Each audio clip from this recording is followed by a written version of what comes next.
Eh bien bonjour. Tout d'abord, je tiens à remercier toutes les personnes qui sont arrivées ici, notamment via le post de Retropolo. Donc bon, ça va faire une redite, mais en fait, j'ai déjà tourné une vidéo où je remercie ces gens-là, mais la vidéo n'est pas encore publiée sur la chaîne. Donc comme c'est celle-ci qui arrive, voilà, je tenais vraiment à vous remercier. On est plus de 200, ce qui pour moi est vraiment énorme. Pour parler de développement Mega Drive et de Homebrew, enfin pour l'instant on parle de ça sur la chaîne, c'est vraiment super. Donc voilà la nouvelle vidéo pour parler des avancées du projet Mega Meat Boy, hein, donc le portage de Super Meat Boy sur Mega Drive. En tout cas, le portage du monde 1, hein, juste pour prouver que c'est possible. Euh, voilà, donc on va se retrouver en jeu. J'ai déjà tourné la vidéo et je tiens à dire que évidemment la principale nouveauté, évidemment le truc le plus important, et j'oublie d'en parler, c'est en plus une super anecdote pour regarder ce qui se faisait autour de Meat Boy. Est-ce que des gens avaient commencé le portage, ce genre de choses, hein. Notamment Super Meat Boy a un embryon de portage en Java, un portage sur ZX Spectrum et un portage partiel aussi sur Game Boy Color. Donc je voulais savoir si ça existe sur Mega Drive et en tapant ça, j'ai trouvé une super vidéo d'un monsieur qui fait des musiques avec Mask. Donc Mask, l'outil qui permet de faire du son sur Mega Drive. Et le monsieur avait repris le thème du monde 1 de Meat Boy, donc je l'ai contacté. Et avec son accord, j'ai intégré sa musique dans notre démo donc, que nous réalisons Amok Gaming et moi-même. Voilà, je vous souhaite une bonne vidéo et n'hésitez pas à me faire part dans les commentaires de tout ce que vous voulez. À bientôt! Et donc on se retrouve en jeu avec tout d'abord le menu qui a changé. Donc on a retapé le méga du Mega Meat Boy et on a ajouté eh bien, plusieurs options dans le menu, hein, comme vous pouvez le voir. Alors tout d'abord on a rajouté statistiques où on voit le nombre de morts. Donc là c'est une nouvelle partie, il y en a zéro. Mais à terme, il y aura aussi le temps passé à jouer. On a rajouté les crédits avec un petit effet sympa. Donc là on a la Team Meat, je les ai mis en premier évidemment puisque c'est eux qui ont créé le jeu. Et puis, bon, là, j'ai un peu accéléré les choses, mais évidemment, Amok et moi.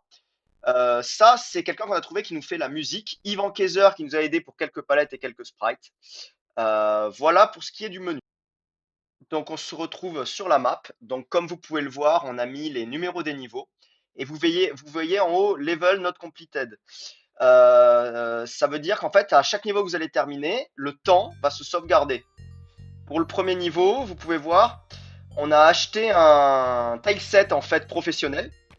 Et je vous laisse me dire si vous préférez ce tileset ou le premier tileset, le tileset d'origine. Voilà. Vous pouvez aussi remarquer que le temps a changé, le sprite avec le temps a changé. Sur la map, vous voyez que les niveaux terminés sont désormais colorés en rouge et que le temps que vous avez fait dans le niveau est sauvegardé dans la cartouche. Donc maintenant, la cartouche ou la ROM a une pile de sauvegarde. Voilà, donc là, vous voyez le tileset d'origine dont je vous parlais. Donc voilà, mon avis, c'est que le tileset d'origine est plus fidèle au jeu d'origine, mais que le nouveau tileset est plus beau. Vraiment, dites-moi lequel vous préférez. On a fait pas mal de petits ajustements moteurs, notamment sur les sauts muraux, voilà, que vous voyez ici. Et là, eh ben, première nouveauté, le pansement. Donc le pansement, il était là déjà dans les versions précédentes, mais désormais, le pansement, en fait, quand vous l'attrapez, il se sauvegarde et il ne réapparaîtra plus puisqu'il est sauvegardé. On a aussi corrigé pas mal de bugs, notamment quand on perdait une vie. Ça, c'est un bug qui m'a été signalé sur Discord, qui était très vrai. Quand on revenait au niveau, eh bien, il fallait réappuyer sur les boutons. On ne pouvait pas continuer à appuyer vers avant. Et bien, désormais, c'est corrigé. Vous pouvez laisser appuyer entre les niveaux, il n'y a pas du tout de souci. Donc là, on va faire un retour à la map, puisque, évidemment, vous avez vu passer une warp zone. Donc cette warp zone-là était déjà là. Mais il y a beaucoup de différences, c'est-à-dire que maintenant, quand une warp zone aura été trouvée, eh ben, elle sera accessible depuis la map. Voilà, toujours la petite vidéo des warp zones. Donc là, vous voyez, on a la première warp zone. Donc, on a refait les graphismes des warp zones et on a évidemment rajouté les deux warp zones qui manquaient. Alors attention, il y a une des deux warp zones qui est faite pour être jouée avec un deuxième personnage jouable qui n'est pas encore programmé.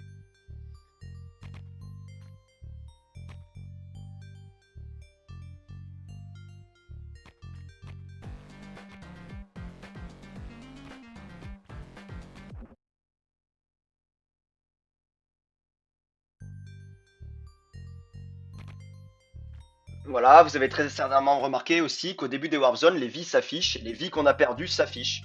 Donc vous avez 3 vies pour faire chaque niveau de Warp Zone, et quand vous changez de niveau, bah, les vies se réinitialisent.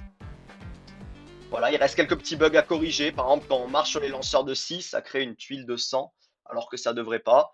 Bon, ça c'est des choses à faire. Donc ce que je vous disais, hein, on voit la Warp Zone, on peut y retourner, alors qu'avant ça buguait pas mal. Quand on pouvait y retourner, mais quand on partait, on pouvait plus revenir.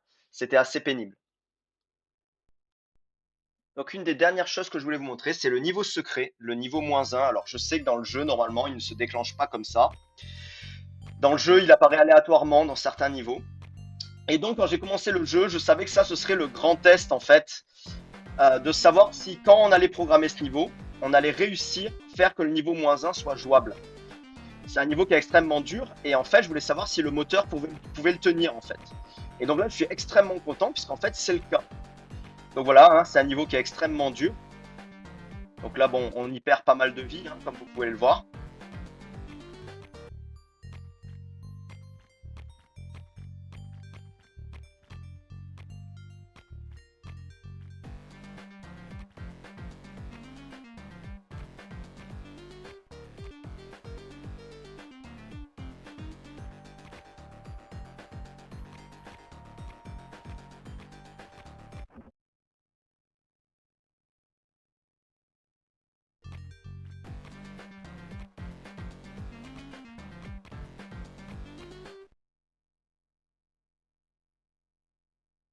Donc je vous montre rapidement la deuxième Warp Zone, celle qui est vraiment faite pour Meat Boy.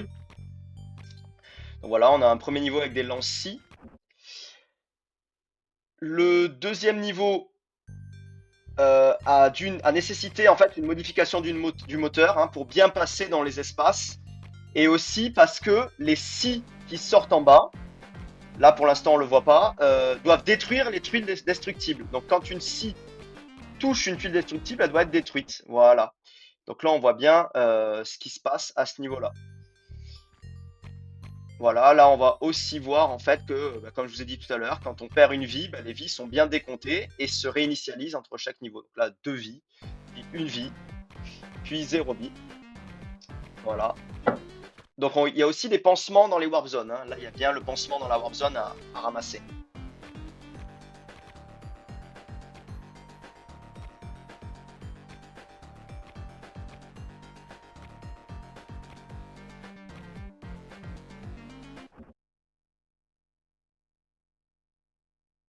Et donc encore une fois, comme vous le voyez, la nouvelle Warp Zone est accessible et on peut y retourner quand on veut, même si on ne l'a pas terminé en fait. Si on l'a débloqué mais qu'on ne l'a pas terminé, on peut y aller. Par contre, vous voyez, le niveau 19, lui, n'est pas terminé, puisqu'en fait, j'ai pris la Warp Zone. Voilà. Donc, on va se quitter en regardant eh bien, la fin du playthrough de la démo de Super Meat Boy. Je vous invite vraiment à télécharger la nouvelle version qui est sur le itch.io, normalement en description de cette vidéo. On va un peu discuter de ce qui nous manque à faire.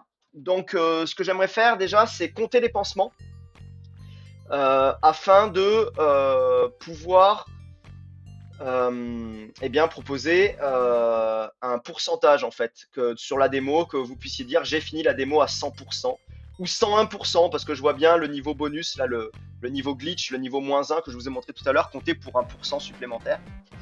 Voilà. J'aimerais bien sauvegarder le temps de jeu, que dans les statistiques, hein, vous voyez combien de temps vous avez joué. Évidemment, il manque encore, après le niveau 1, le niveau du boss. Un des gros manquements, c'est quand on est en cours de niveau et qu'on n'arrive pas à terminer le niveau, pouvoir faire start et retourner à la map. Et aussi, quand on est sur la map, pouvoir retourner en arrière au menu principal, justement pour voir les statistiques. Un autre truc qu'on va éventuellement faire, hein, qui va doubler la durée de vie de la démo, c'est faire le monde noir. Donc le monde noir, si vous avez joué au jeu d'origine, en fait, il s'agit de faire un certain temps dans les niveaux. Et si vous faites un certain temps qui évidemment est défini à l'avance, hein, vous savez quel temps vous avez à battre, ça débloque une version du niveau bien plus hard. Voilà, mais c'est vraiment des. Alors l'idée des niveaux est la même pour chaque niveau, mais c'est quand même assez euh, différent. En fait, ce sont des niveaux qui sont bien plus durs. Si vous avez joué au jeu d'origine, vous savez que les mondes noirs sont considérés, c'est pas quasiment, ils sont considérés comme des mondes à part entière. Voilà. Donc ça, là, il manquerait 20 niveaux de monde noir et une warp zone dans le monde noir. Et évidemment, là, je vous ai pas montré où elle était dans la démo, mais si vous la trouvez, eh bien, en fait, ça va être la warp zone qui est faite pour un personnage supplémentaire. Donc, dans le monde 1, c'est Beat Trip, enfin, commandeur vidéo de Beat Trip Saga, je crois. Enfin, voilà. Donc, c'est un personnage qui peut planer un petit peu. C'est pour ça que la warp zone est extrêmement dure à faire sans ce bonhomme-là. Donc, il faudrait évidemment programmer ce bonhomme-là. Voilà, il y a eu des dizaines et des dizaines d'autres modifications. C'est vrai que j'ai pas été très assidu sur les vidéos pour vous dire ce qu'on avait fait. Des dizaines de bugs, de petits détails qui améliorent la qualité de l'expérience qui ont été faits. Et n'hésitez pas à participer dans les commentaires et puis à me dire ce que vous aimeriez que l'on rajoute dans le jeu d'origine ou même des nouvelles choses qui n'existaient pas auparavant. Voilà, je vous dis à bientôt et à la prochaine. N'hésitez pas à vous abonner si vous voulez suivre toutes les avancées du projet.